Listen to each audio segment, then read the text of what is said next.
Mga kadamdaming makabayan, maraming salamat sa inyong mga reactions at comments sa aking post na nagtatanong kung may malinaw at konkretong plataporma ba si Sara Duterte para sa 2028. Marami sa inyo ang nagsabi, hindi sapat ang apelyido, hindi sapat ang kasikatan. Ang tanong ng bayan ay simple.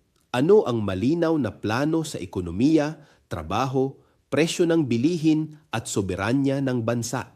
Sa isang panahong maraming Pilipino ang naghihirap, karapatan nating marinig ang konkretong direksyon, hindi lamang pangako. Ang eleksyon ay hindi tungkol sa pamilya, kundi sa kinabukasan ng bansa. Kung may komprehensibong programa si Sara Duterte, dapat itong ilatag ng malinaw upang ang boto ng taumbayan ay maging batay sa kaalaman, hindi sa emosyon. Ako si Bishop Tonyo, obispong migrante sa Europa at patuloy na nananawagan na iangat natin ang ating kamalayan at ang ating damdaming makabayan.